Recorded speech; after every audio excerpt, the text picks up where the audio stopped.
Réveille ton potentiel financier, 33 clés du succès, exercice pratique, le livre de Fabrice Noisy, sorti au mois d'octobre 2023 chez l'auto-éditeur YouStory.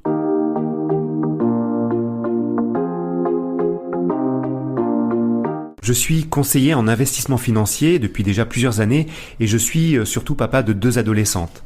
Et lorsqu'un soir, avant de s'endormir, ma fille aînée m'a avoué qu'elle se sentait angoissée à la perspective de ne pas réussir à devenir un jour indépendante financièrement, eh bien je lui ai fait la promesse de lui donner toutes les clés pour être maître de son avenir financier. Et c'est ainsi que l'idée d'écrire un livre sur la psychologie de l'argent et l'éducation financière est née.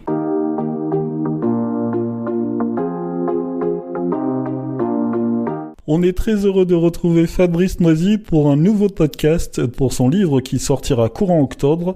Réveille ton potentiel financier, 33 clés du succès et exercices pratiques chez l'auto-éditeur YouStory.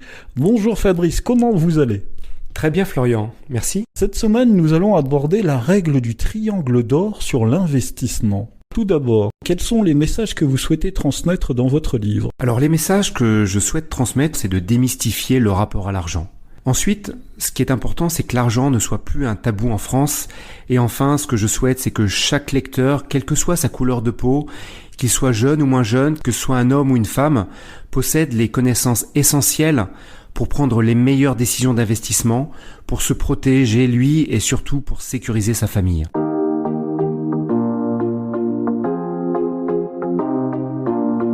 Pourquoi avoir choisi ce titre ?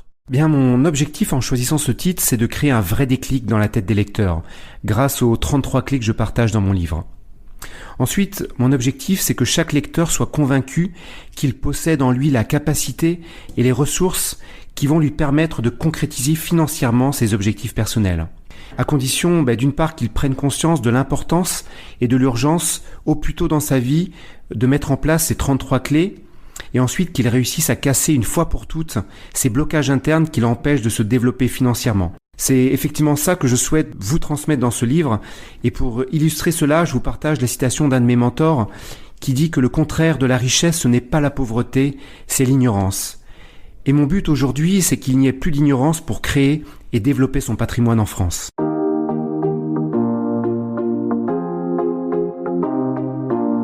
Comment définissez-vous le triangle d'or de l'investissement ?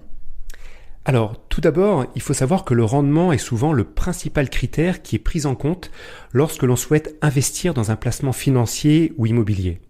Mais un investisseur qui est éclairé souhaite en général prendre les bonnes décisions d'investissement et doit prendre en compte 3 caractéristiques majeures, un petit peu comme les 3 côtés d'un triangle, d'où justement le nom de triangle d'or de l'investissement. Ces 3 piliers, je dirais, se déclinent de la manière suivante.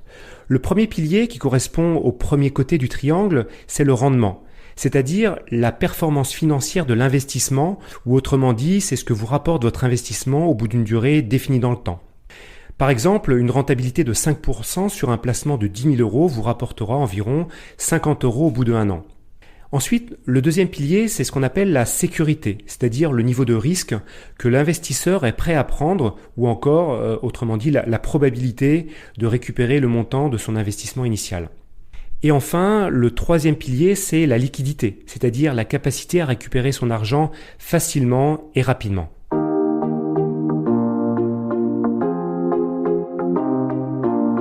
Quel conseil donneriez-vous à nos auditeurs ? Alors, le conseil que je souhaite donner aux auditeurs, c'est tout d'abord de se poser la question suivante, avant de réaliser un investissement. Est-ce que vous cherchez en priorité un rendement élevé, une sécurité maximale, ou avoir un placement qui reste généralement liquide, c'est-à-dire qui est disponible rapidement ? Il est en effet fondamental de bien identifier votre priorité entre les 3 côtés de ce triangle, car la liquidité, le rendement et la sécurité répondent, comme on l'a vu tout à l'heure, tous les 3 à des objectifs différents, et qu'il existe, à ma connaissance, aucun placement financier ou immobilier qui puisse offrir à la fois un rendement élevé, une liquidité optimale et un niveau aussi de sécurité maximale. Les investisseurs doivent donc accepter un compromis et privilégier un ou au mieux 2 de ces objectifs. Par exemple, un compte courant, un livret A, un livret de développement durable ou un fonds en euros d'assurance vie offrent une sécurité maximale et une liquidité élevée, mais un rendement faible voire nul. Les placements immobiliers sont des placements avec un niveau de sécurité correct, mais ils sont peu liquides, car il faut plusieurs mois pour les revendre et en toucher les bénéfices. A contrario, en investissant dans des fonds en actions, vous disposez potentiellement de rendements élevés et d'un bon niveau de liquidité, mais en contrepartie d'un risque maximal.